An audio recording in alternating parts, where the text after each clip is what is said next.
Welcome back, ladies and gentlemen, to Side B of Technical Alpha, where we will be, so graciously answering the questions of the patrons level 10 Daru and higher.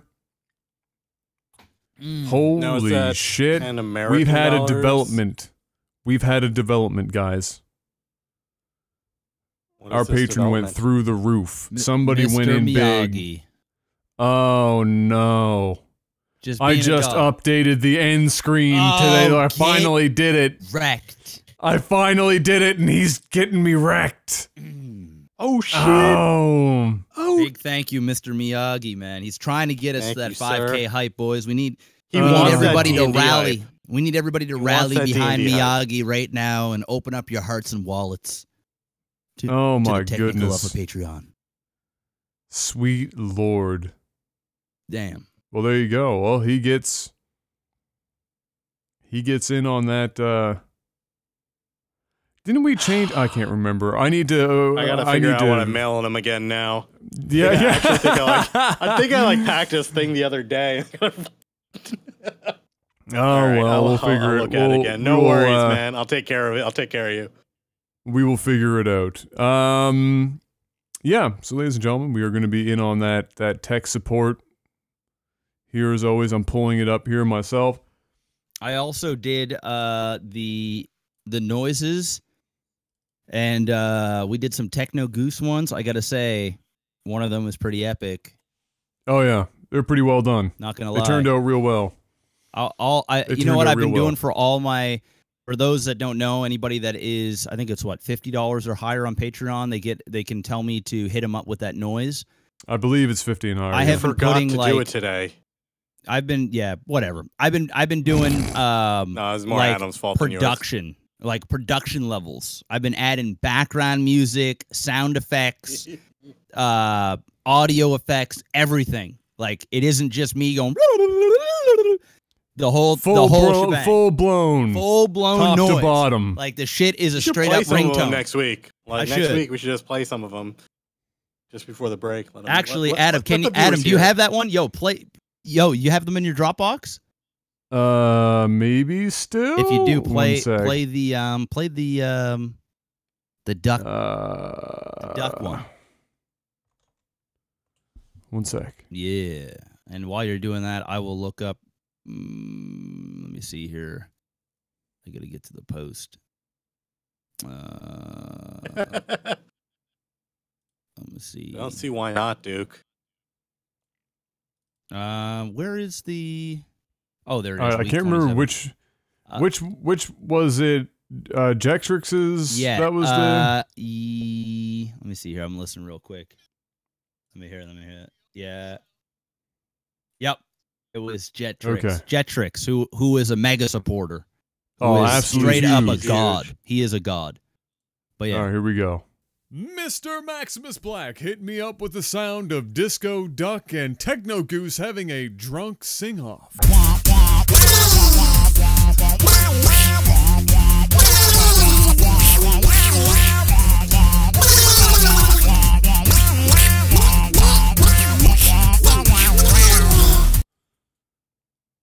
Ten out of 10.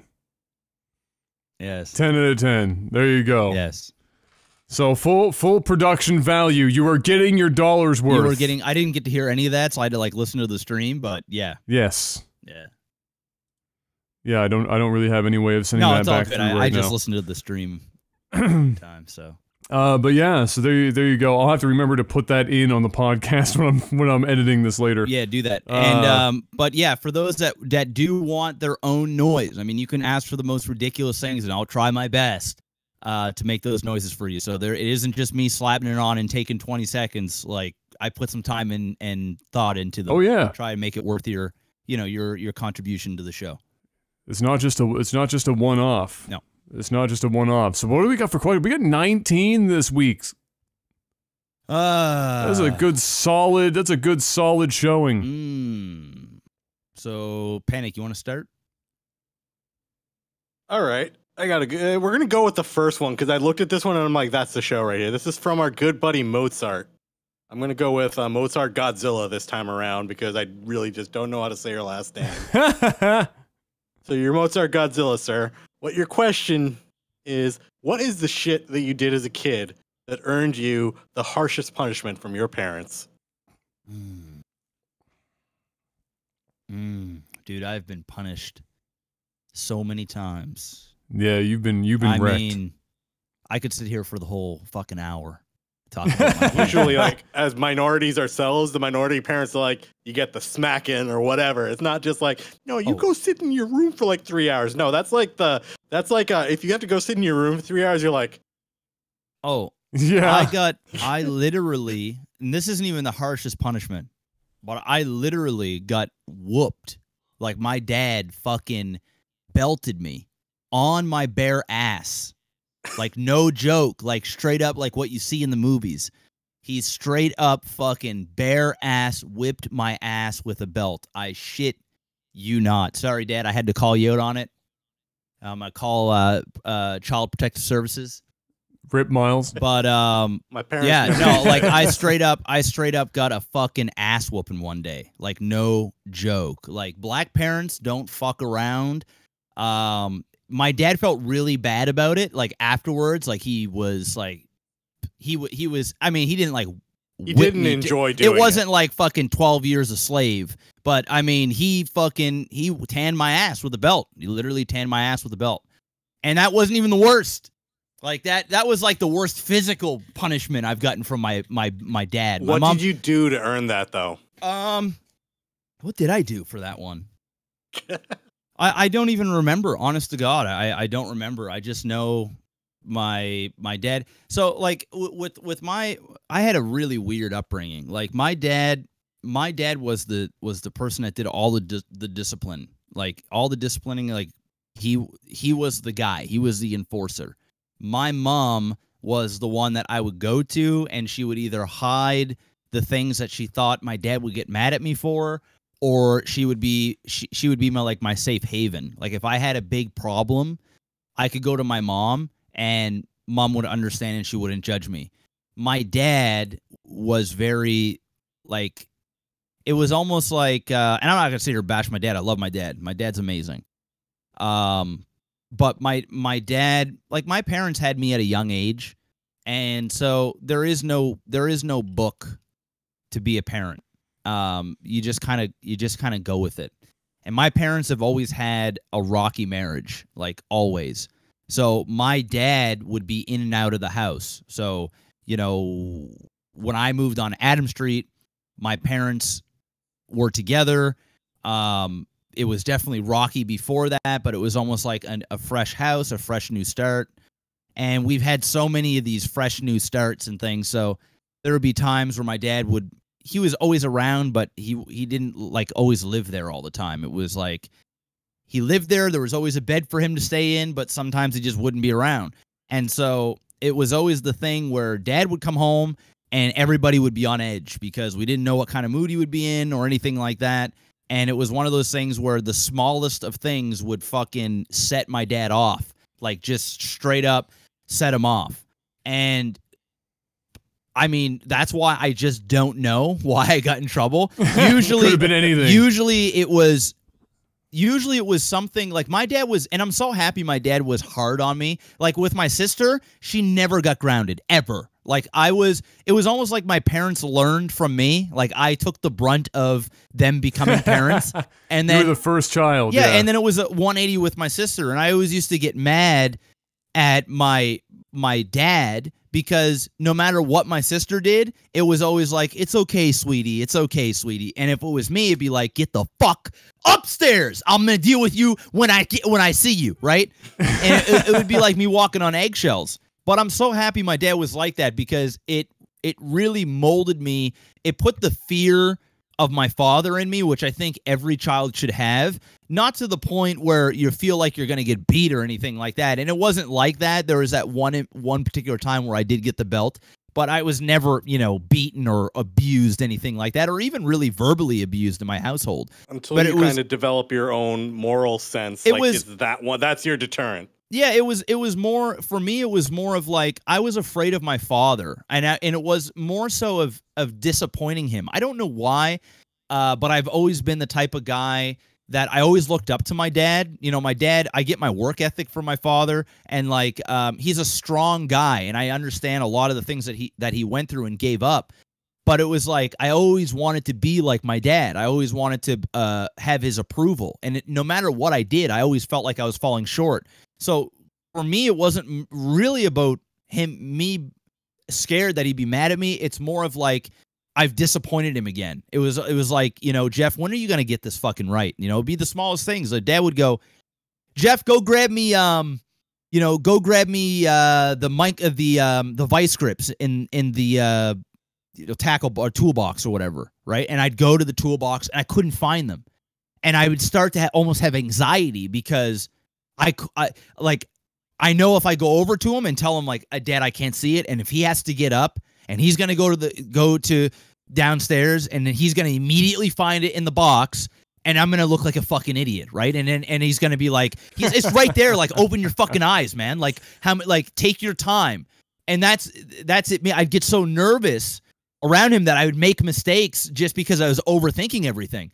So that was the kind of child. I know it sounds like a horrible childhood. Like I'm like describing hell, but it really wasn't like that. Like I had a really good childhood. My parents really spoiled me and gave me more than what we could afford most times. Like those were just the on occasional things. But those were the on occasional ones. But one that really stands out is one thing that always got me grounded was my report cards. And it was not because it wasn't because I had bad marks. I've always been like an average student, and it was more of like what I put into it. If I applied myself, there is no doubt in my mind I could get straight A's on everything. Like I'm not a stupid person, but I just was not interested. I was more interested in being a class clown and being the center of attention and doing all these things. So much so that in junior high, I'm sure I've said this before, but in junior high, my teacher would give me an hour at the end of a Friday to tell stories to the class. I would write stories all the time, and I would get in the front, and everybody would be looking forward to the stories, and the stories would be about other people in the class, and people would like get together and people would get killed, and it was like a funny comedy thing, but it was on contingent that I would be behaved in class. I wouldn't talk out. I wouldn't make any scenes. I would be like a regular student because I was always wanted to be the center of attention. And it just so happens like now for a living, I get to be sort of the center of attention. It's just part of my personality. And so in my report cards, every single time the marks would be relatively good to average. And then I've always struggled in math because I just hated it. So it was like, you know, I'd have a D in math or something, you know, like a 55% or a 60, which would bring down my average. My dad never gave me shit about that. He always gave me shit about being disrespectful. And it was always about talking out and things. So in my report card at the bottom, every time, I swear to God, I get my report card, I wouldn't even look at the grades. I'd go right to the back page to the notes at the end, and I would read it. You know, doesn't fully apply himself, more interested in being the center of attention, constantly talks out, was sent to detention or whatever, blah, blah, blah, blah, blah. I never missed time in school. I never played hooky, very rarely. It was always that. And my heart would fucking drop every time I see it because that would be the same. I'd hand my dad the report card. My mom would see it. She goes, Jeff, you know you're going to be in trouble, man. You know you're going to be in trouble. I know. And it's like, no matter what, my dad would always be like, you got to be respectful. You got to be respectful. There's a teacher up there trying to teach and you're taking away from people. And I understand what he was saying and why I would be punished for that. But it was just part of who I was. It was like, no matter what I did, I'd be good for 2 weeks after that report card. And then I'd just start going back to my old ways. And that was the way it is. So this one time in particular, where my dad told me it was at the end of the year. And at the end of the year, I was always given a grading present, right? So some summers I would get a video game. I know one summer in particular I got really spoiled and they gave me like a new pedal bike. And this summer it was halfway through and we got that mid report card, and that mid report card I had the negative comment where it was like more class clowning, and my dad would go into parent-teacher interviews, and that's all they would say. It's like, man, Jeff he's a young, bright guy. If only he would apply himself as much as he would him trying to be a comedian. You know, he would excel and all this other stuff. And so my dad would wait for that report card. We'd have that talk on the way home and be like, you got to smarten up, bud. And be like, yeah, I know, Dad. I'm sorry. And so I get the report card, and there was one time where it was halfway. I get it. And my dad punishes me. So he's like, no StarCraft. You're not allowed to play StarCraft. And that to was me, when he took it away from you. Yeah. Oh yeah. No, but it gets worse, dude. so he's like, yeah, there's no StarCraft. I'd be like, okay, you know, that was one of the bad things. And then I started going over Adam's house, and I would play StarCraft over Adam's house like 8 hours a day. No, I shit you not. Adam wouldn't even be home. Like fucking Adam be at church. Adam would be like fucking dirty enabler, Adam. Adam would be doing whatever. Jeff would just show up. Guys. I'd be at Adam's house playing on his dial-up, and his parents can't even use the phone. I'm on the internet playing Brood War. Adam would come Mom's the one home. that let him in. Yeah. I didn't fucking. Mom just let him in the house. He just go to the office. She didn't care. I'd go do my thing, and if they needed the phone, they'd be like, "Yo, you know, can we make a phone call? Like, ask me if they can use their phone." And that would be it until they got a double line, and then eventually we didn't have to worry about that. But so. You know, they would ground me from, my dad knew my weakness, and it was StarCraft, because that's all I wanted to do was play StarCraft all the time. So he would punish me from there. So it gets worse. There's another time where after that half-year report card and I got punished, my dad said, if the next report card comes, you're going to fucking regret it.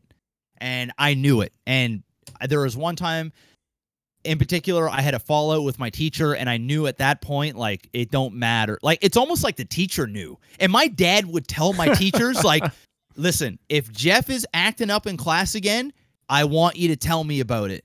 And the teachers knew. There was even times when my teachers would be like, Jeff, you know, it's almost like, you know, with kids, when it comes to Christmas time, where it's like, hey, if you're not being a good boy, Santa's not going to come. And the kid be like, oh, you know, and he'd be like, oh, no, I need my presents for Christmas. Well, the teacher would, like, blackmail me almost. If you don't fucking smarten up, I'm going to be telling your fucking old man about this. And it's like, holy shit. Like, even the teacher knows my weakness. Savage. So at the end of the year, I had a really bad stint, man. And I was going through a lot in school and dealing with a bunch of shit. And I was just acting out. I come home with the report card. It's the end of the year. I pass. Everything's great. And I'm looking for my grading present. My dad's like, you got that report? In fact, days went by. I graduated. Days went by. He didn't even ask about it. My mom saw the report card, and I just assumed Dad didn't give a fuck. I was like, oh, man, I got away with murder. I got away with murder. And Dad was like, hey, bud. Comes home. It was like after a baseball game. Dude, I remember this so vividly. Hey, bud. And Dad says that. So there's different ways. If Dad said, Jeff, come here, I knew I was in shit. But if it was like a, hey, bud, it was like a cheerful dad, it'd be like, oh, you know, great. So I go downstairs, and I'm like, yeah, Dad, what's up? He's like, you get that report card? And at that point, I was like, oh, no. I was like, yeah, I got it. He was like, oh, how was it? I was like, yeah, it was good. Yeah, it was good. Yeah, let me see it. And at that point, I turned around. I walked upstairs, and it was a slow walk. And at that point, I'm processing. I'm going. What's gonna happen? I'm going. It's the beginning of summer. Like, it's over. You know, and Dad knew too, like, because I started to tear up when he asked me go get the report card. I started to tear up, and Dad know, like, instant. Dad knew. Instant. He knew what was gonna happen, right? So I went upstairs. I come downstairs. I'm like wiping tears on my eyes. Upstairs, I'm looking in the bathroom mirror, like trying not to like look like my eyes are red. Be strong. Trying to be strong, right? But Dad's always been my weakness. And so I go downstairs, I get my report card. I'm like, here, Dad. And my eyes start watering. I just start crying, right? I just start crying. And he hasn't even opened the fucking thing. He's looking at me. He's looking at me, goes, what did I tell you? Right? And he already knew, right? And so he opens the report card, he reads it, goes silent for a minute. And he goes, usually he gets mad. He was calm as all fuck, which is even scarier. That's right? worse. It's even scarier. Rage that goes quiet sometimes. It's even scarier. And my dad is no joke. My dad's a big guy. He's intimidating as fuck. Like, even now, he's like, what, 54 years old. He's probably like 235 pounds. He's like 6 foot. And the guy's a brick shit house, like literally a brick shit house. And so he's just intimidating. So I'm standing there and he goes, go upstairs till I figure out what I'm going to do with you. And I go upstairs, right? I'm crying going on. I'm thinking to myself, like, please let there be mercy. My mom is coming home. I can hear them talking downstairs. My mom is probably standing up for me like, come on, Miles. Like, you know, let it slide. Like, you know, he just graded his summer. Comes upstairs. Comes up. He goes, all right, get everything out. I was, what? Everything. I want it all out of your room. Everything except the desk. And I was like, what do you mean? He's like, all the shit out of the room. So I had to take everything.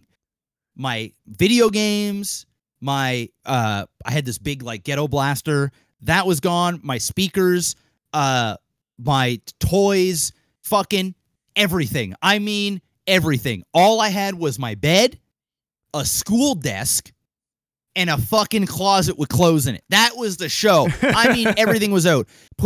Stuffed it all in the hallway closet, put the rest up in the attic, and he said, the only thing you're going to be doing is write note, I will not talk out in class.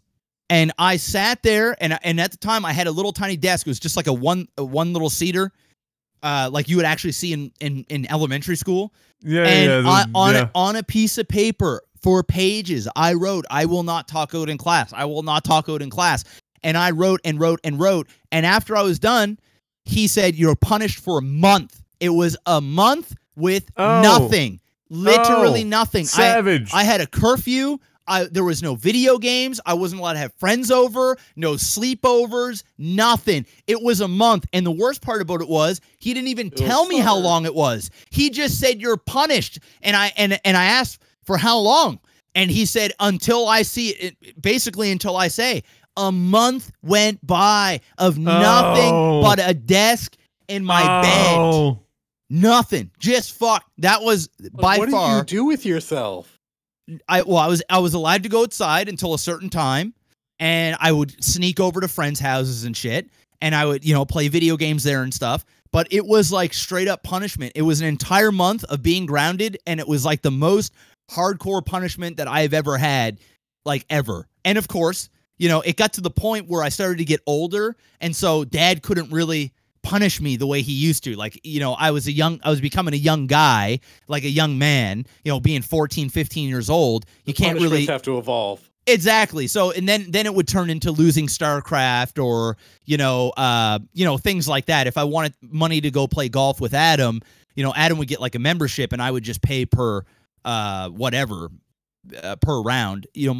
They wouldn't give me any money for it and things like that. But I mean, it was my dad, dude, that was by far the worst because it really affected my summer. It was torture. It was like almost borderline torture. And of course, I didn't learn my lesson, right? I would go back to school and I would do the same shit over again. So there it is. I know I just took like 15 minutes to talk about it, but I had to put into context on what it was like being punished in my household. It got extreme. It was as small as no StarCraft for a week to your shit is out for a month, period. It was bad. It was really bad. And my mom would let me sneak shit. Like, if Dad wasn't around for a night or something, she would let me, play StarCraft or play, do these little things. Like, my mom would do those sort of things. And there is shit that I've done, like, as a child. Like, I have stories for days that I've done that Dad knows about now because we talk about it. Like, we always look back at the way we used to be, and we just laugh about it, right? We just like, man, I can't believe shit used to go down like this. But there has been times where I've done like some like suspect shit with friends and gotten in trouble, and Dad never found out about it. And then like we would tell him as adults, and he'd be like, "What?" Oh, of course. And he'd be like, "Whoa, fuck!" And obviously he can't get mad about it now. But like we kept a lot of things from my dad that we knew would set him off, right? Oh, of course. Yeah. Absolutely. What about you, Panic? I have a couple. Like, my parents were somewhere like they, sometimes they did the whole like, smack you type of thing. Yeah. And as we got older, they'd evolve into the if you dodge, they'd like come at you from the other side. Bam. Like you'd be like, no, bam, other side. Yeah, no, it wasn't like anything. Like again, like whenever we got smacked or whatever, We normally deserved it in some way, shape, or form. My brother and I were only about a year and a half apart, and my parents eventually just kind of got to the point. We were relatively well-behaved kids. We didn't do anything too crazy, but like, you know, if we messed up or whatever, my parents just kind of took the approach that we would both get punished in the exact same manner, regardless of who did it. Because effectively, that takes a lot of the guesswork out of it. That's there's no longer, you know. The other part of it was mainly because, again, they knew we were kind of relatively well behaved, but they always wanted to instill the you guys should be looking out for each other mentality. Like, if you see your brother doing something stupid, call him out on it. You know, be the voice of reason. We're like, hey man, we're both gonna get in trouble if you do this. You know, and that was the kind of mentality. So it's pretty funny because it actually worked. But my parents, like, yeah, there were definitely times I got smacked around. You know, I don't think I necessarily might have deserved it, but who knows? I think the worst one was just I was really smart in school, but I was not a. I'm kind of like Jeff. I just didn't apply myself. I was kind of lazy.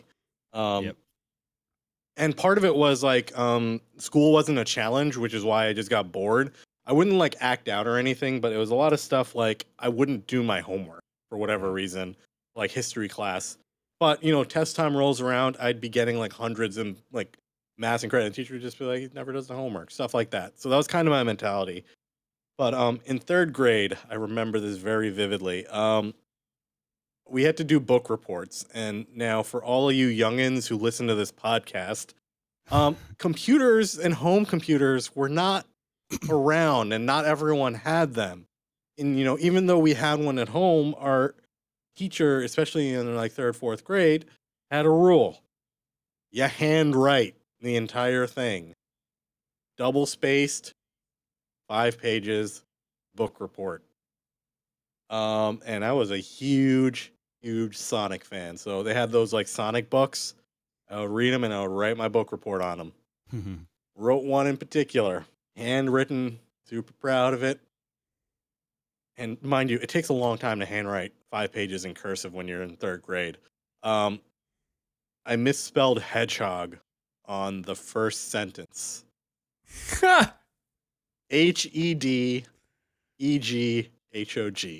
Oh, rip. Get fucked. You reversed it. Yeah. My dad looked at me and said, son, got it. He's like, you checked? Because I'd have my parents read it over, you know, after. Then they'd be like, you read it over? All good? You checked it? And I'm like, yeah, Dad, all good. Reads it. Gets one sentence in. Oh, that's spelled hedgehog wrong. Oh, fuck. He said you checked it. I'm like, I did. Spelled hedgehog wrong. I'm like, he's like, all right. Go rewrite it. Oh, like the whole thing?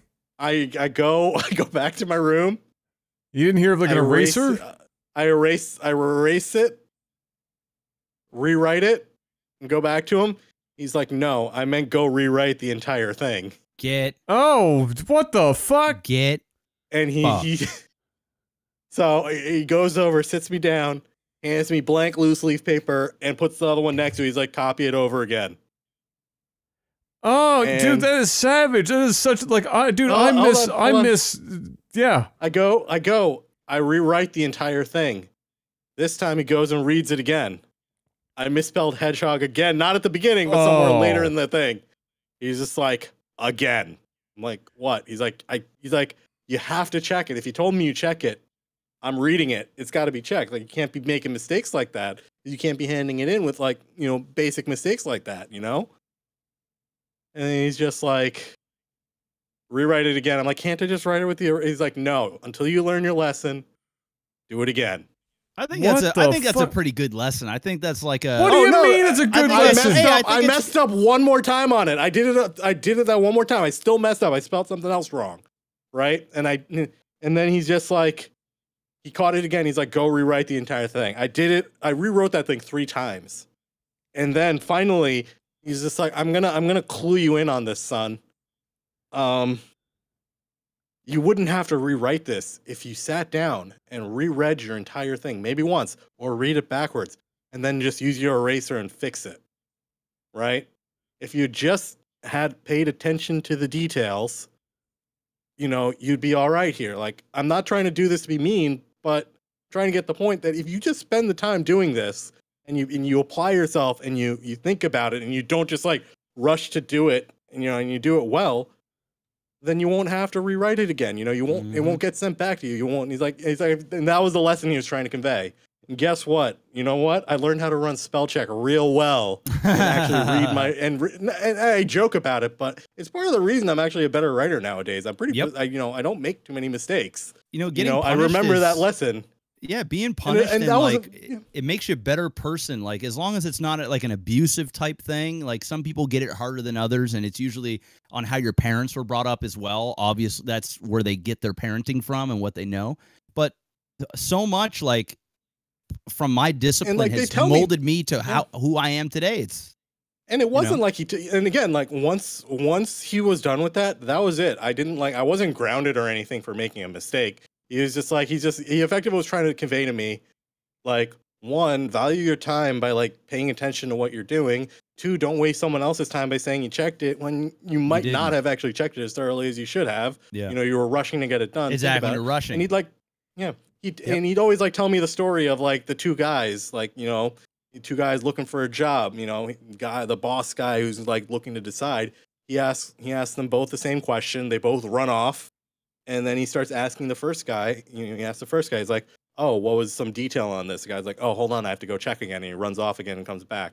And, you know, he does that 3 times. And then he goes and asks the other guy, you know, what was it? And he's like, oh, yeah, no, actually, he gives all the details. And the guy's just like, I'm going to give this guy the job because, you know, he only had to take 1 trip. He had to take 3.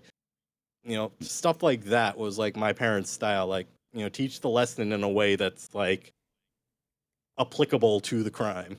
Mm-hmm. Yeah, I don't know. The only reason I would take mild exception to that punishment is that, you know, I also had really messy handwriting, so my dad was figuring, you know what, if he rewrites this a couple of times, maybe his handwriting won't look like chicken scratch. Yeah, I mean, I've written a lot of shit because I love writing. I've written boatloads of crap, and I've always done my own checking and everything else, and then I'd always pass it through, like most kids who pass it through their mother. I was lucky. My mom is a phenomenal editor, but the problem is I could read something forwards and backwards that I have personally written several times, and there is still a pretty good chance I'm gonna miss some asinine little fucking thing because I'm the one that wrote it, and my brain is processing what I've already written down, and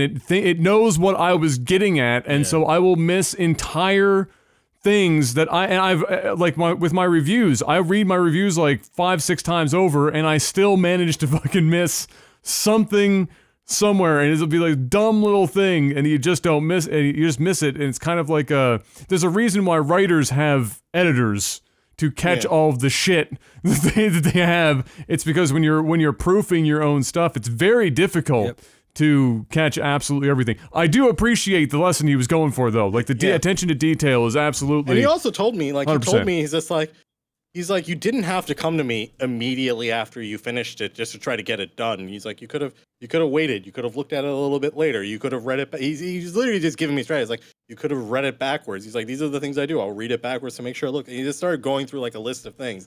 And he's like, but you were so focused on just getting done and getting this report done so that you could. So was he catching you with your pants down? Like, were you not rereading it, or like what?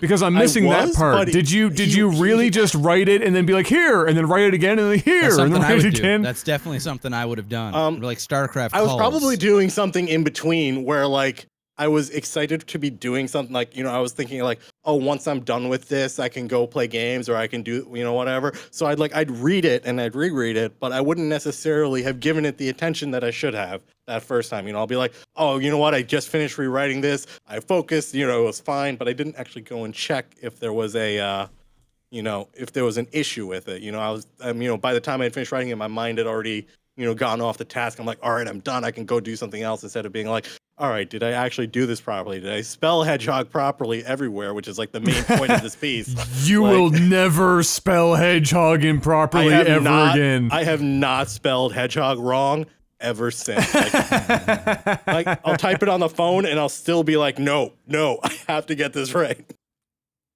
And that was the show. Yeah. What about you, Adam? See, I didn't do grounded.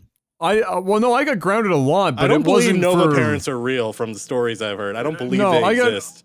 I got grounded, but I never did anything. I never really did anything so dramatic because I had such a massive fear of my parents to begin with that I never really acted out all that much. I wasn't a class clown, not even close. I just went to school, I did my work, I hung out, and I left, and it was whatever. So that was never a problem. Schoolwork, I'd get in trouble every now and then because I'd only put in, you know, I wasn't panic level fucking savant over here not doing anything 100% on test. I'm not that guy, but I was good enough that I didn't put in anything not math. Like, I didn't put in that much effort and still did way above average, and so I always struggled with putting in a huge amount of effort. And so, you know, every now and then, yeah, my parents would catch me with that, and they'd take away games, and they'd be like, no, you can't coast on that shit forever, it's gonna bite you in the ass type deal. And there were things I'd get, like, I wasn't supposed to curse or anything like that. They'd catch me with that, and I'd have minor punishments, few days here and there, whatever. There was one punishment that I got where it was an entire month, and I cannot remember what it was for the life of me. This whole time that Jeff has been talking and Panic has been talking, I have been trying to friggin' recollect what it was that necessitated a full month of no games, curfew, the whole lot. I can't remember what it was. But I'm pretty sure it had something to do with being at Diz's place when I wasn't supposed to, or too late. I was out too late, like several days in a row, and I wasn't supposed to be somewhere, and I kept doing it anyway. And eventually that was just the end of it. But yeah, I mean, even for the stuff that I thought I was gonna die for, like, remember the Amanda thing? Yeah. Where it was like, I don't know, it was like midnight or some shit. We were all outside in the summertime on break, and I would have been, I don't know, I guess I was like 12, 13, something like that. It might have been 13, maybe. And Amanda was your age, a couple of years older, and we were talking about something, and we were talking about I ended up talking about how my family home out in the valley. Got hit in the door or something? No, well, yeah, it's yeah. So like, so I talked about how my family home, my family home was like so old, right? It was like, I don't know, it was, for European it's like a baby, but over here the home is like 170 years old or whatever. It was, at the time it would have been like 160, 150. Anyway, we were talking because we were just talking about various things, and she didn't believe me. And I was like, all right, well, congratulations. And she was like, for some reason, she was hell-bent on discovering the truth. Not like in the future, but that very moment, she was absolutely hell-bent on knowing. And she was like, I'm going to go ask your parents. And I was like, what do you mean? It is midnight.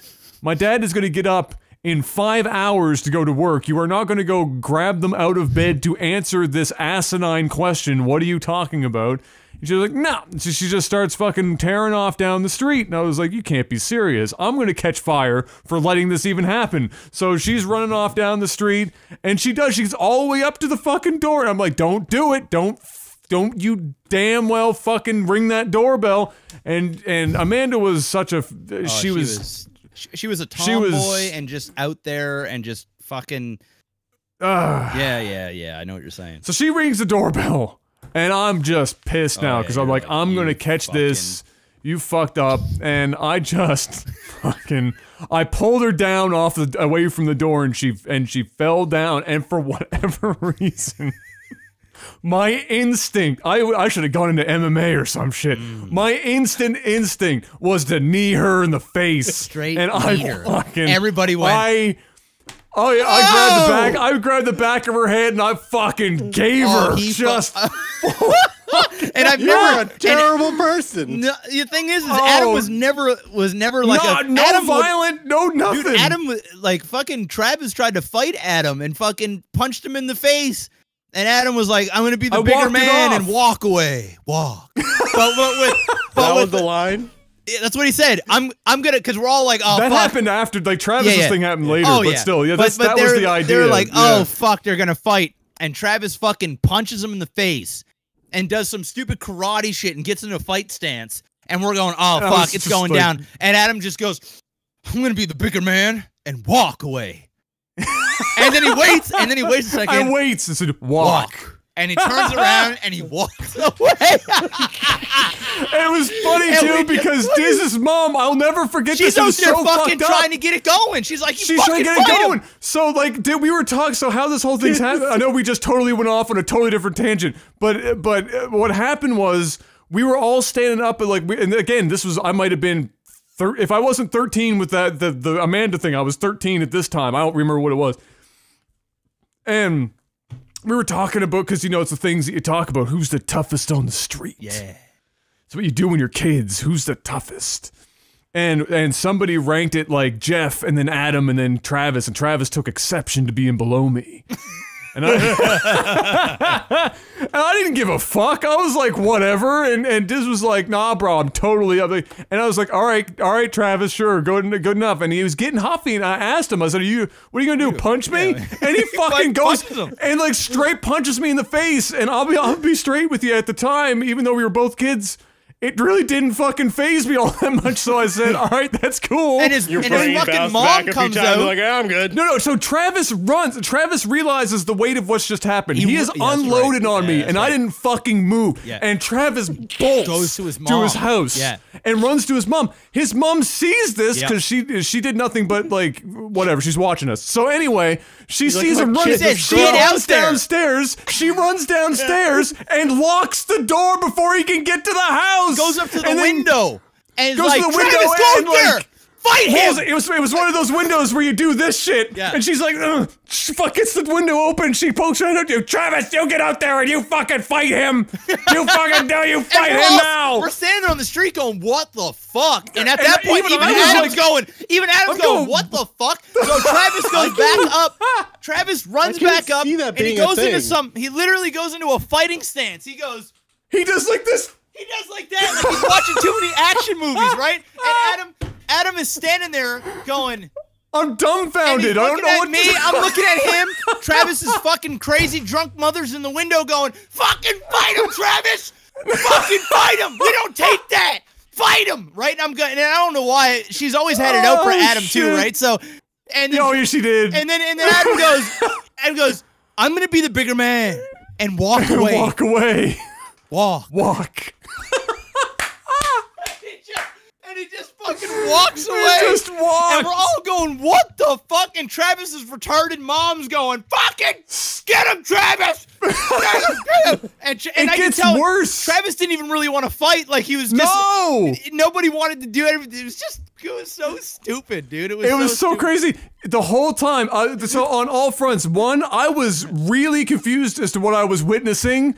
Because Travis's mom has legitimately locked her child out of the house and is attempting to get, like, Fight Club going on with these two kids. Started a fight. She's just I'm just like, you started it, you gotta finish it now. What are you doing? In reality, my son ain't no bitch.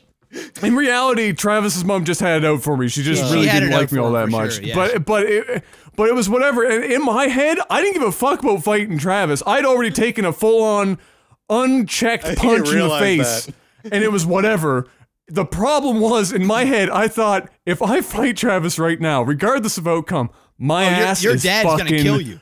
Grass. Yeah. Whatever happens here is secondary to whatever the shit is that's gonna happen back at home. Yeah. And so I'm gonna be a bigger man and walk away line, and the added extra walk was some like movie level shit. Oh, it was movie level. And he walked. He didn't run. And he didn't look back. He just turned around and walked, and we're all standing there going, what the fuck? And Travis's mom in there screaming her fucking head off, and I don't know what the fuck is going on. Travis is still on his fucking his Jean-Claude Van Damme stance, and this is just crazy. This is ridiculous. So. It was nuts. But you know what, dude? I don't know if you remember this. It gets worse. The next day, I'm sitting out front of your house on the front steps. Travis's mom brings Travis with her to the front of your house. Oh, I don't remember this. I don't remember. You don't remember this? I'm sitting there, and she tries to get the fight to happen again. Wow. And I was sitting there going, no! Yeah. I was like, Teresa, I'm not going to fight your son. My dad is going to end my life if I fight your son. Just let it go. Yeah, she's like that. And again, I was like, where am I? What universe am I in? This mother has now brought her son. Oh, yeah. We're not in the ghetto. And you know Travis we're in like a doesn't want to white suburb. We're in the fucking white suburbs, for Christ's sake. Like, and Travis is sitting there like looking at the ground. He doesn't want to fucking fight. No. He's just like, it's crazy. Oh, yeah, absolutely crazy. That was gonna go down. Like, you guys would just stand up and then like I was just thinking, what did she expect? Like, okay, you know what? Sure, let's fucking give her a go. She was heavy on the wine quite a bit, so you know the entertainment on the street was not. Bingo wasn't on TV, and she needed something to fucking do, and so she brought him down. And I was so confused. Like, I was confused enough when she locked him out of the house. Then the next day, I was like, it's finally over. Everything's calmed down. We're going back to doing whatever, and she fucking shows Teresa up. Never forgets. I was like, oh my god, you've got to be kidding me. Yeah. No, but yeah, I need Amanda in the face and fucked her up real good. Oh, it was bad. Fucked her up real good. She squealed like a pig too. It sounded like a guinea pig, yeah, like squealing. You guys are like terrible people. Oh, it was bad. crazy. Oh, it was bad, dude. She made a scene. Like, she made a fucking she made a fucking scene about it. Like, holy fuck. Well, she did get kneed in the face. But I mean, as soon as I did it, fucking went nuts. As soon as I did it, you're like, oh, your brain realized my brain and then went. Your dad comes out. You're like, oh, and then fuck. like not even 5 seconds on the after ground, this happens, and the dad opens she's the door. on the steps in front of the door, face all fucked up because I grabbed the back of her head and I fucking just clap. Yeah. And John Jones style. Oh, it was bad. It was probably beautiful to watch, but for everyone else involved, it was bad. And Dad comes up to the door. Dad doesn't have a shirt on. He's just like, he's confused as hell. He's like, what's going on out here? Here's all this noise. Opens the door. I run into the house immediately. I bolt past Dad up the stairs into my bedroom because I knew that the wrath of fucking God was about to drop on my head as soon as he found out what happened. And he looks down. Before I even get up anywhere, he looks down. It's like he instinctually knew some shit. Oh, yeah. And Jeff can verify this because he and like 4 other people were sitting there. Amanda's crippled, fucking on the ground, just guinea pig, whatever. Line. He looks down and he goes, he picks up her face and looks at her and he goes, "You're okay." Shuts the door. Turns around, closes the door, and see you later.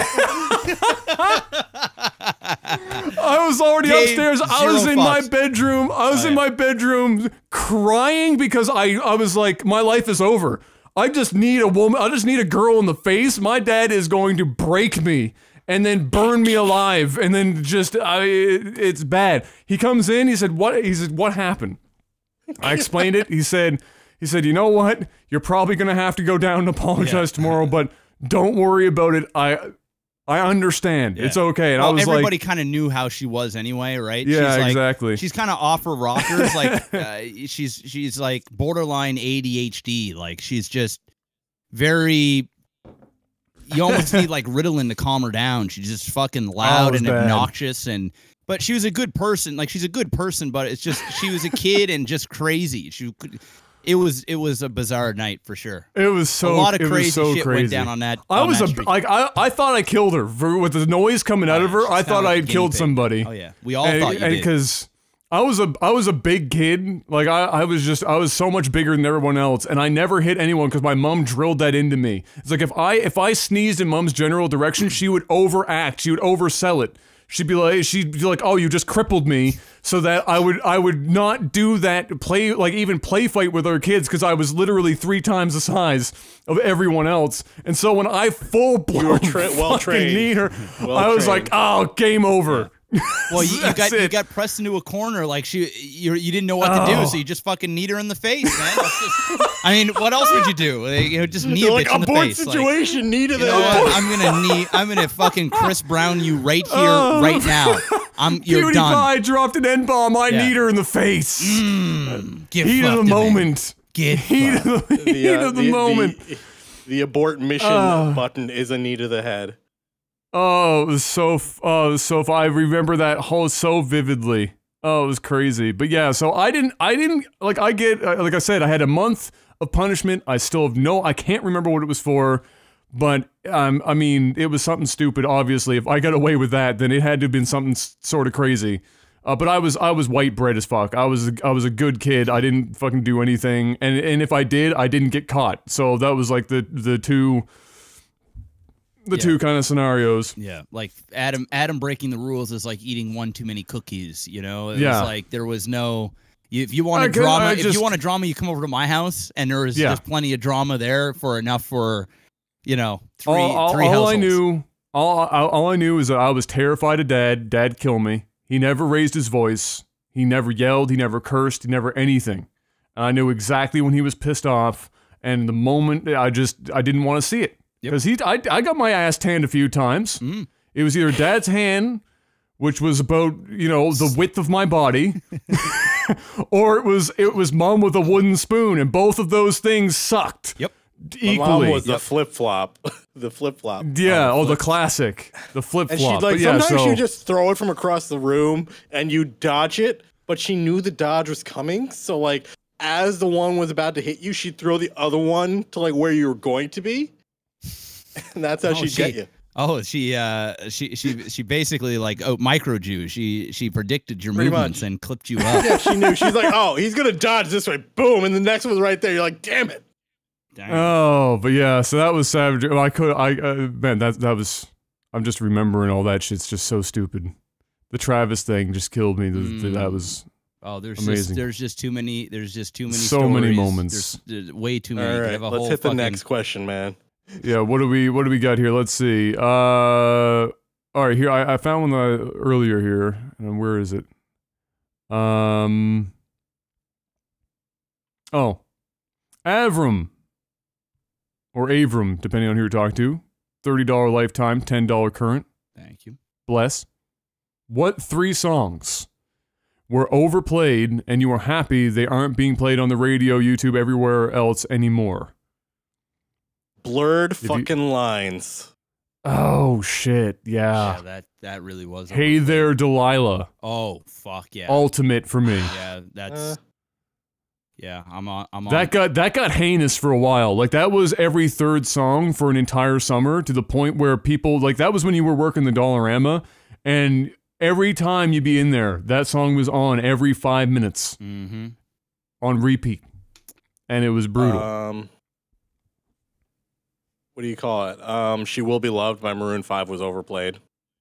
Good song. A lot of Maroon 5. A lot of Maroon 5 stuff got overplayed. You know who's getting overplayed to shit right now here in Halifax? Ed Sheeran. If I hear another Ed Sheeran song, he gets played out. I'm a projectile vomit. Right around Spider-Man 2, Chad Kroger's Hero got overplayed a shit ton. Do you know what's funny though? On that note though, I was listening to the radio.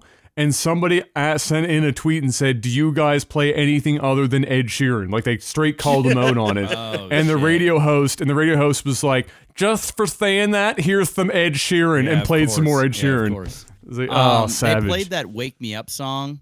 Wake me up when it's all over. Oh, yeah. I don't know. I know what song you're talking about. I heard that shit on... Yeah, that's it. Avicii. Yeah. They outplayed the fuck out of that too. But yeah, I mean, there's so many. I mean, Justin Bieber songs are just fucking played out. Oh my god. I mean, there's so much. Apparently not played it enough that Panic hasn't heard one of the most fucking played out songs. I heard Destiny the other day. I tweeted at you guys. Yeah. I don't listen to the radio. I used to hear the radio when I'd be like driving in my car or going to work or whatever, but I have a really short commute now. That radio isn't a thing. That other song, the oh shit, what was it? The Owl song. Owl City. Owl City. Oh Firefly. Yeah, that shit was played so much. Yeah,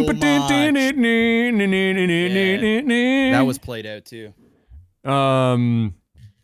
There's a handful back in the day. Avril Lavigne got overplayed to shit. Oh, Complicated. Yeah, Complicated Skater Boy. They got crazy overplayed. But Blurred Lines was the one that did it for me. I'm like, if I hear this song, Blurred Lines got way too much face time. It wasn't even that good a song. Didn't they get sued for that song too? Well, there's there's all sorts of fuckery that went down there. There was like the music video had that topless chick in it, and everybody was. They literally stole the beat, like the underlying beat. Yeah, like from it, and they had to pay out like an insane amount of money. Oh yeah, like they lost an insane amount of money on that. Straight loss too. It was like identical. It sounded basically identical. There was no doubt they stole it. But yeah. So I mean, we can sit here and name songs forever. Yeah, no, those are pretty good. All right. This one is from Granddad's Belt, who is you felt that one $25 supporter. Oh, he said, "Funny, worst, or most awkward thing you have walked in on." Oh,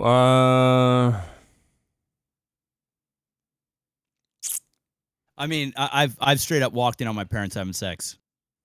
I didn't get that. I just had to, like, the most awkward thing for me was when my dad bought condoms when I was with him at the store. And he just didn't even downplay it. What? He just straight up, and I looked at him.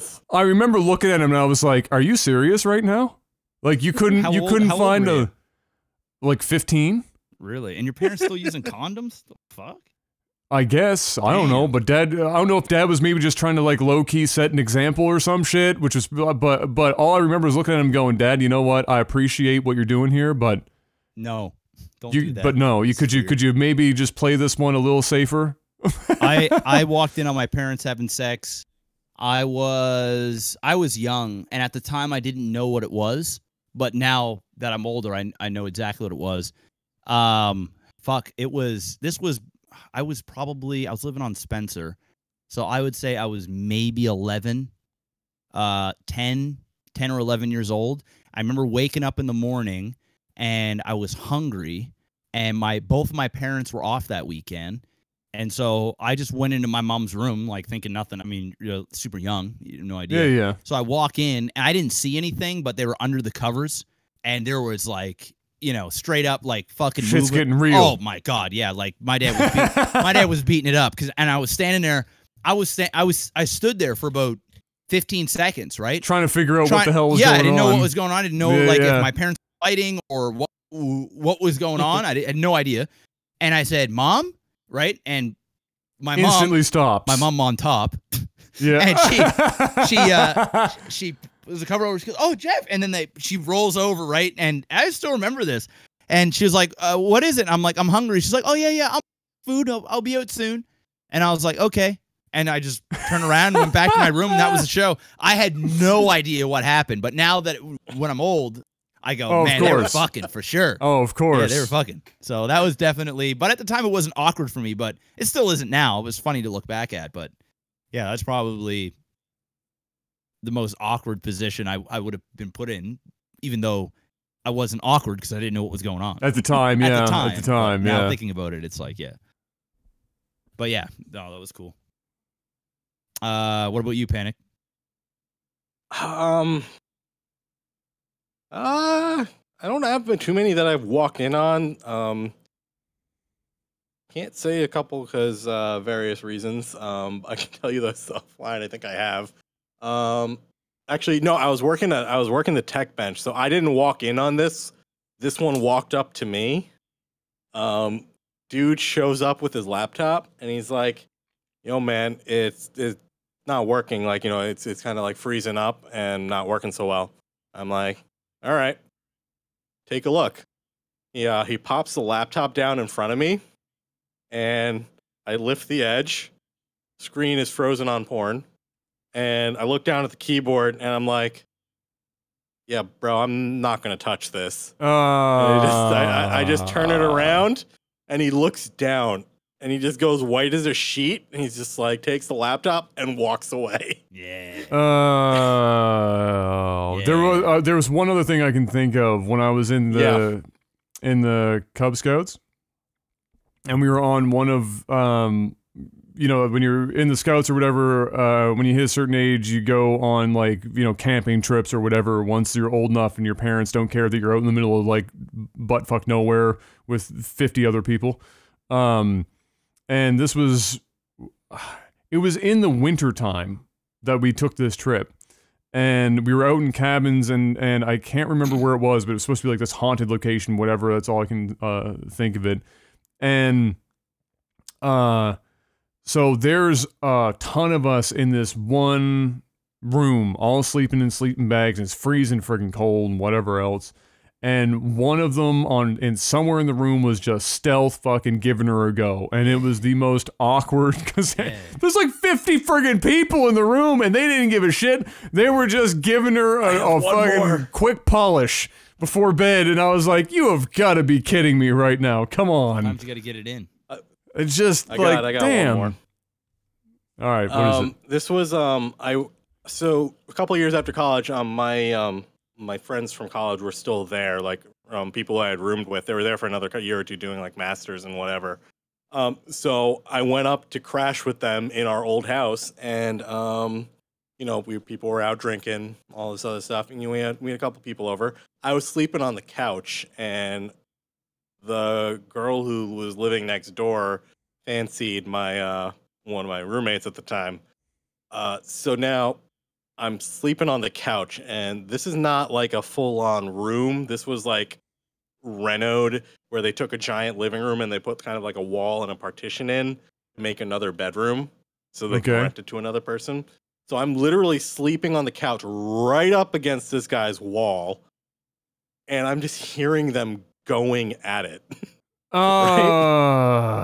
Now the problem is it's like 5 degrees outside Fahrenheit, which is like negative something ridiculous for you guys. And I'm just like, I'm drunk. I don't really know what to do in this situation. This is really friggin' awkward. I don't know what I'm supposed to do. You just rub one out, man. You just rub one out and go to sleep. That's it. They went at it for 2.5 hours. Damn, just dude, like I was dating this older chick, and like she was like 8 years older than me. And I remember this. Oh yeah, dude. I got some fucking stories, but that I'm not going to share on online. But anyway, this woman just taught me things, and we were at her place, and she had a roommate. And her roommate, they were both white chicks, and they were both in the black guys, right? So that's one of the beautiful things about being black, is there's just some white chicks out there that just want to be with jungle black guys, fever, right? Just straight jungle fever.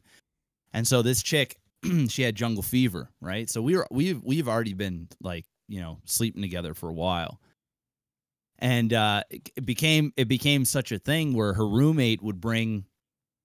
She started seeing a guy too steadily. And he was also black. And so him and I and the girls, we would like watch, you know, TV or whatever and have some drinks and shit like that. And it would always end up like us in the rooms just fucking going at it.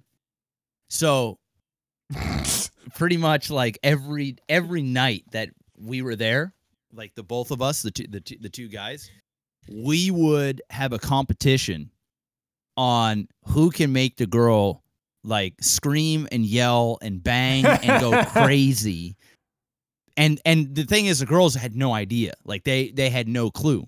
And sometimes I'd go over her place, and he would be there, and the girls wouldn't even be there, and we would just fucking shoot the shit or play poker or whatever. And so we would just fucking like have competitions.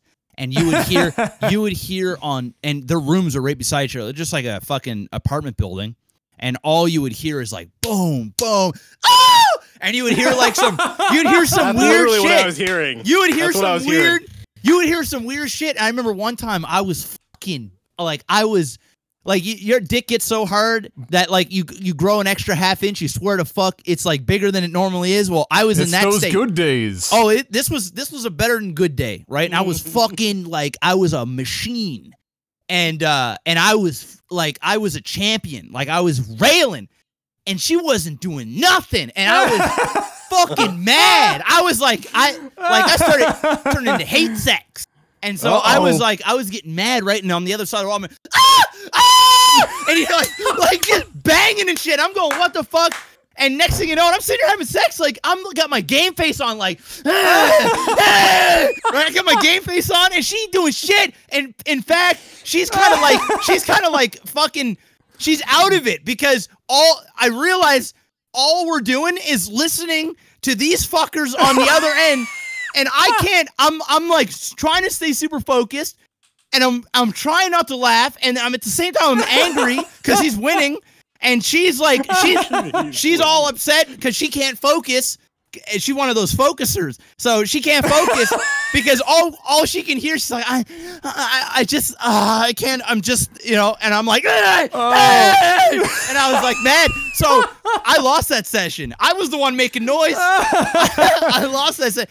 I lost. I thought you were gonna say they low key figured it out, and she was just fucking playing you the whole time. No, there was no playing, man. But like I'm telling you, dude, he straight up. I don't know what he was doing in there, but he straight up destroyed the place. You should have asked him, what the fuck were you doing? Oh, well, once we were done, like you would know, like when one person finished, like the noise would just stop. Yeah, of course. The bathroom door would open, and they'd wash up or whatever. And we would go into the kitchen, grab a drink or whatever, and he would just look at me and smile, right? And I'm sitting here just trying to figure out like what the fuck, like normally we're pretty, we try and make noise and everything is good, but man, oh man, dude, that night. So that was a pretty. I don't want to say it wasn't embarrassing, but it was more of like funny because he asked what was the funny or worst or most awkward. That was you put the effort in. I put the effort in, but I did not win that time. I did not win. Oh, it's the worst. What about you? Tried Adam? so hard. Oh well, I already said. Yeah. What else we got here? Terminator dick. Pretty much, it was any guy out there knows what I'm talking about. When the penis is extra fucking, every now and then. When you're looking at it, you're going, God damn, what the hell is going on with this today? There was a Dane Cook thing. You talk about the cashew on the end of his, like it's one of those days you could you could catapult a fucking cashew across the room. Yeah. It's one of those days. Yeah. Well, it's happen. It's like, I could have like a half-ass day where it's like the complete opposite, where you're like, where's a full inch you're like, of my dick? What's going on right now? Where is a full inch of my penis right now? Yes, okay? Exactly. Where is it? Because it's the worst. What's going on? And you feel robbed. I would be doing more damage with that than I was with the Terminator dick that night. And I just couldn't believe it. It was all because he was just outperforming. I don't know what was going on. He was giving it the business. I don't know what was going on in there. But it was stupid. All right, Panic, you're the next for a question pick. Jeff and I picked questions. You have not, sir. I picked the song one. What are you talking about? We all picked a question. Did. Let's do one more because we've been let's do one more. We've been pretty long on these, and Adam and I got to have a meeting after this. I'm trying to find a good one. I was actually gonna go with Sergeant Dragon's one. Okay, what is it? Yep, he's one of our regulars who is also a $40 lifetime pledge. So when flirting, what levels of subtlety did you guys need to get the hint? I always seem to miss when someone is flirting with me, on the rare occasion it happens, and vice versa. I never had any problems. At all. I read people like a book, so I never had any problems with that. My problem, it's not even that it's a problem, but the problem was from high school all the way up through university, I was with someone, so it didn't matter that I was picking up what they were putting down, it's that I couldn't pick up literally what they were putting down. So I never had a problem with that at all. It was always very easy for me. And I'd be one of those people that I'd be the friend you're sitting at the table and a girl is hitting on your boy and he's just not catching shit at all. And then she walks away and you look at him and you go, "What the fuck are you doing, bro?" Go the smash. Signals were strong. And he was like, "What do you mean?" Yeah, she just rested her tits on my head. There was nothing there. Like it was just like the most obvious. She put her lips on my penis. She just blew me slowly. It wasn't anything, it was just normal. It was normal. That's all it was. Yeah. I never had those issues, man. I don't know. Dude, I find ever since I got married, I've been hit on so much more than before. And it's the same as having a job. You're more employable when you're employed. Yeah, it's crazy. And the things that I've noticed now on the type of women that usually like hit on me or something like that, they're starting to get older now. Like I find, imagine that. Yeah, like I'm finding. Well, I know, but I'm talking like I don't know their ages, but maybe like 40 years old. Yeah. Where it's like, damn, because maybe it's just because I'm getting older too, right? So I mean, I guess some of it for sure. Yeah, it makes sense, but yeah, no, I don't know. I don't really pay much mind to it now. I mean, I've been married for a long time, but it feels good. It feels good and sometimes it takes me off guard. Like the other day, I went into a store and a girl was like super fucking bubbly. Like I'm walking in there. Like just whatever, doing my own thing, and she's like, "Oh hey," right? She's like, just fucking bubbly. The voice goes like 6 octaves up. Bubbly as shit. Constantly fixing the hair. Yeah, asking me questions and shit. Like like just not normal stuff. Like it's like she wanted to talk with me, and and I'm like. It takes me back, and then I go, yeah, I think she's flirting with me, actually. I could probably smash this if I wanted to, but I probably shouldn't, so, yeah. I guess I'll just enjoy the compliment. That's the way I just look at it now. It makes you feel good. Yeah, exactly. Usually especially when you're married, man, you just know when girls I'm getting called out in chat. I don't know if Jeff, if you're like this too, before we let Panic talk about it, but I'm getting called out for being a flirt. I flirt with everything that moves. If you're a 90-year-old woman, I'm still doing it. Like it doesn't really seem to matter. Like I'm a perpetual flirt. You've been called romantic as a fucking rock in chat. That's accurate. Yeah. This is 100% accurate. I don't see myself as a flirt at all. Like I don't. What's really more romantic, Adam? A rock or a knee to the back of the head? Oh, I mean one's got some serious physical. There's some physicality to it. I think the knee has got the romanticism down. Is that the actual physical contact? Exactly. I'm not a very. Some people are into that. I'm not a very affectionate person. Like Kayla always complains all the time. Well, affectionate is different. That is different than flirting. I'm the type of guy like I don't like kissing.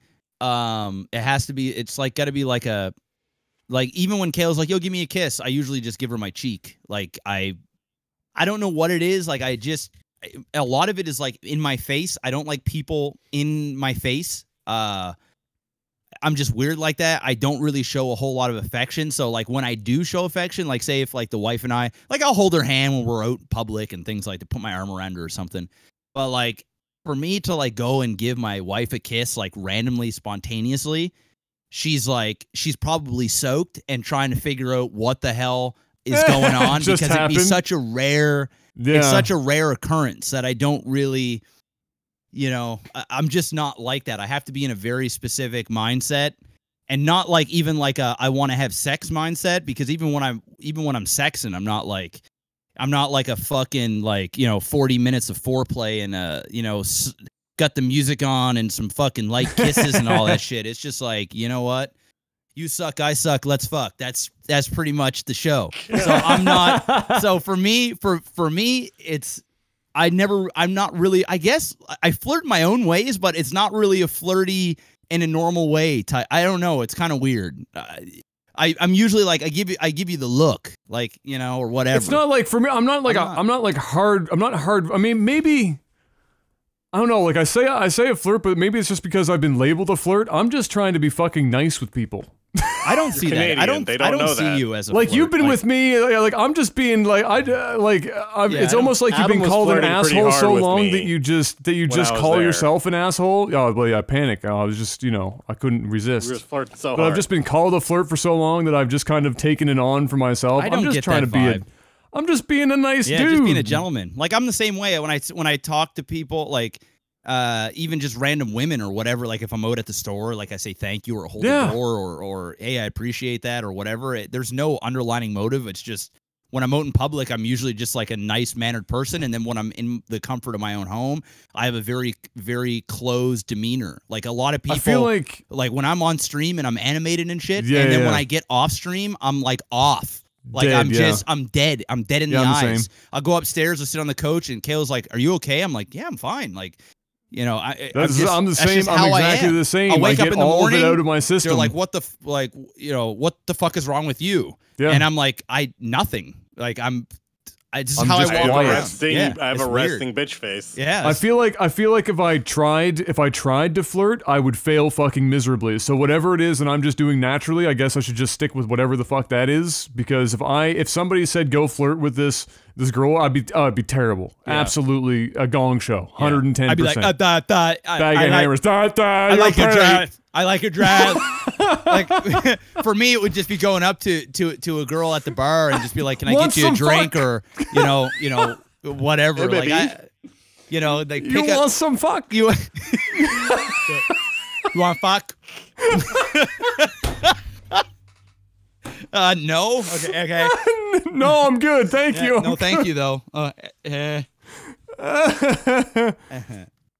Oh my god.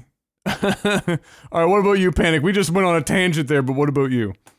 I am the exact opposite of you guys in that I read people extraordinarily well, but I cannot pick up on those signals. I physically got kicked in the face once by someone because I didn't realize. Get fucked. Oh, rip. Get fucked. Yeah. I've always been You're a not chaser, alone. man. You're in good company. Not a chaser. So it was I'll tell this story. So person who I ended up getting super close to, this was during college.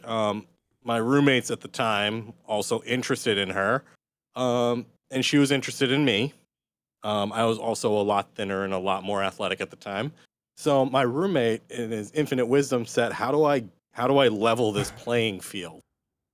He's just like, "Oh yeah, that's Tabin. He's gay." Get fucking wrecked. Oh yeah, he's she's just like, "Oh, okay, whatever." And we went to martial arts together and all of that jazz. So one day we're sparring, and then I end up going sparring against her, and she's like, "Hey, it's too bad you're gay. We could probably have a good time together." And I'm literally sitting there like, "Wait, what?" As I get kicked in the face. Oh, that's the worst. Dude, you got double wrecked on that one. Yeah. Dude, I was like, guard that. Wait, what? Oh my God. I was the type of guy, and I've only been single for maybe since I was 15 years old. I think I might have had a year and a half of being single since I was 15. Yeah. So I did a lot of sexing, and I did a lot of stuff in the span of a 9-month, 12-month period where it was just stupid. And it was like, it's one of those things where for me, if a girl was flirting with me, and basically if I was attracted to her, like I wanted to hook up. And if I had any inclination at all that she was interested in anything, I was the type of guy that I didn't play games. I didn't fucking try and figure it out or wonder. I would flat out ask her. I'd be like, "Yo, do you want to go out? Like, are you hitting on me?" Like I'd say those things. Like are you coming on to me right now? Like, what's going on? And then I would look, and then some girls be like, no, I wouldn't.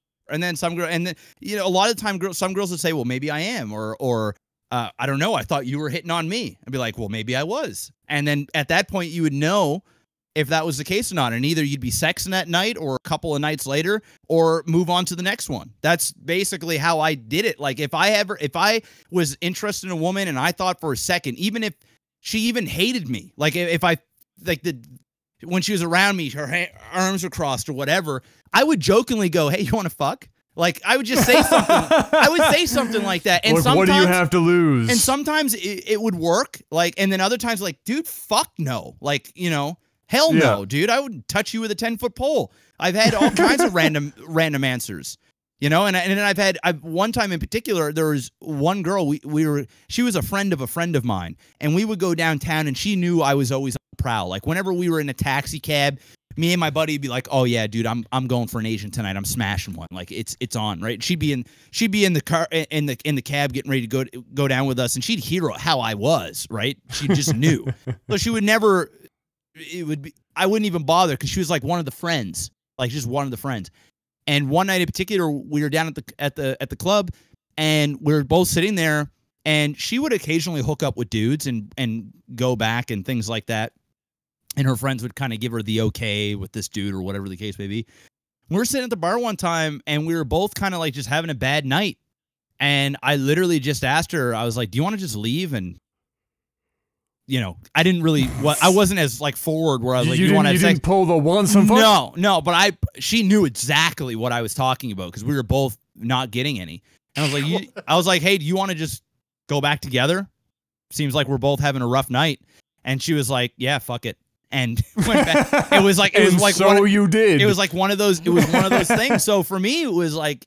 It was just confidence. Like I do not have those skills. Yeah, like I find it's all about how you present yourself. Like there were times where I'd be a dick. I'd be like that guy at a bar that girls would hate.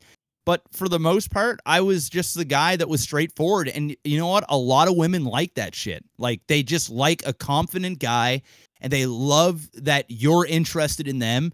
And a lot of the times, women are just as sex hungry as the dudes are. They just have a different way of communicating it. And if you are upfront with them, some are just totally turned off by it. And if they are, then you just walk away and go to the next. But a lot of them are just like, some of them won't go out and say, "Oh yeah, I've been waiting for you to ask so you could smash." But then sometimes they'll open up, and they'll not, you know, physically, but their guard would be down, and they would be more talkative, and they're almost like saying, "Yeah, it's okay that you want to sex me, but I'm not gonna come out like a horror and straight up put out, but I'm giving you an opportunity to close now." You know what I mean? Confidence is 90% of the battle. It really is. You're getting the interview, but now you got to close the deal. Exactly. Yeah, the confidence is just about everything. You can pull off. It's the same reason why you could confidently walk in to like some random establishment with a clipboard in your hand and get to the back of a store and nobody like would even. They don't even bother to ask. It's just you confidently do anything and people will give you the benefit of the doubt 9 times out of 10, and that kind of confidence spills over especially into, you know, relationships and in this case, you want some fuck? You want some fucking time? You want some fuck? But I've been shut down so many more times than I've been let in. Yeah. Like I can't even count, dude. I've been smacked. You miss 100% of the shots you don't take. Exactly. And dude, it's embarrassing. Like even when I got used to it, like it was embarrassing. There would be times, especially when I thought a girl was out of my league. Like now, my confidence is like fucking would be. If I was single today, I wouldn't care who. Like back in the day, I would purposely try and go after if we want to be as shitty as possible. I'd go after like 7s or 8s. You know, in terms of a number game. I hate to be that guy, but that's just how we Dude, roll. everyone does that was that like shit. that was my confidence thing where if it was a 7 or an 8, I would have complete confidence. But if I went after a 9 or a 10, I would almost get anxiety because I'd be scared because it's an ego blow. It's like, hey, I can close all these 7 or 8s, but these 10s, they're you know, I may close 1 out of 30 that I try, and sometimes it's really embarrassing because they look at you like, "Are you fucking serious, dude? You're a fucking broke bum. Like I see you down here all the time." Like, and they have like a thing about them where they feel as though they're better than everybody else, and so sometimes you get the brunt of that shit, and it hurts, man. It fucking hurts. Hurts bad. And when I say everyone does that, I don't mean everyone gives somebody a face number, but what I mean is whether or not you want to admit it, when you are assessing who you want to be with, whether it's for one night or many, Yeah, looks is a looks thing. plays a part. Yeah. No matter how much you want to play high road and be like, nah, I don't care. They could look like a big old pile of smashed assholes. It's about what's the inside the camp. Which is true. Yes. Yes. To an extent. But no matter how much people want to pretend that it doesn't play a major role in selection, you're fucking out of your mind, and you're just trying to, I don't even know what you're trying to do. You're trying to fool yourself, first of all. But it's just the way it is. Putting numbers instead is taking it's just taking it a step further. It's just whatever. But at the end of the day, all it means is... It's like a Rotten Tomato score, right? Do I find... it's an aggregate. Do I find them fresh or not? That's terrible. Yeah, it's terrible. Ladies and gentlemen, we're going to wrap it up there, because Jeff and I have to have a meeting after this. So, that's it for Side B. Hopefully this was a crazy-ass Side B. There's some shit went down in this one. Side A was pretty epic, too. It's just all around. It's good. It's a good day. It's a good day. Good show, gentlemen. Thank you so much for coming and watching here on the live stream. Hope you enjoyed it. Thank you very much for continuing to listen on iTunes, YouTube, Google Play Music, your grandfather's record player after you pressed it into vinyl. I appreciate the effort for that. Let's read off our Patreon producers, which I updated and is now not up to date because of Mr. Miyagi. Wax right? on, There's Mr. Adam. Miyagi, right? Mr. Miyagi. Yeah. Where is he at? He at the 500? He's at the 500. Oh my god. He's there. God. Well, ladies and gentlemen, shout-outs to Jetrix, who's been at this position. Crazy. Bravo. I don't even know how long now. Too long. I've lost track. Too long. He's been there. Oh, I don't want to say that. I don't want to encourage him otherwise. No, it's too long. It's time he goes to the 1K. He's gonna move, man. He's gonna upgrade. I'm just joking. But Jetrix and Mr. Miyagi at the $500. Postal Panda is still kicking it. Or no, Postal Panda upgraded, I should say. He went from 100 and he's into that 250 slot now. And as always, Jamaican Jazz. I don't get to say it anymore. The fun name isn't here anymore. I don't get to say it. Joe McDong, you're disappointing me right now because you're not here anymore and I don't get to say it. But shout outs for being there as long as you were. Jamaican Jazz, Adam Barlow, Toad of Steel, Naily, Derek P, Fry C, Ice Wolfie. Shout outs to all of you gentlemen. Thank you so much. The website is coming along, the update for it, so these names that are here will be on the website and automatically updated, hopefully in the not too distant future. But the site is actually way further ahead right now than I thought it was, thanks to one dev in particular who just went ham and did 75% of the work inside of a couple of days. So I literally talked to one of our guys like 3 days ago, not the devs yet. The person who's setting up the server for us. I didn't even realize we were that far in the dev. Sweet. Yeah, no, go and look at the thread in Discord and you will see just how far along we are. But yeah, so ladies and gentlemen, thank you so much for listening. We will be back next Thursday. I know everywhere you're looking right now, including the screen, says Friday. Ignore that shit. I have to update everything. I'll find time to do that at some point. I'll update absolutely everything. But for now, Thursdays, new time, or not the same time, but new day. Thursday, 8 p.m. Eastern Time, just like today. We will see you guys next week, hopefully, for that live show. And until then, thank you so much once again. And we'll be seeing you soon. Peace. Bye.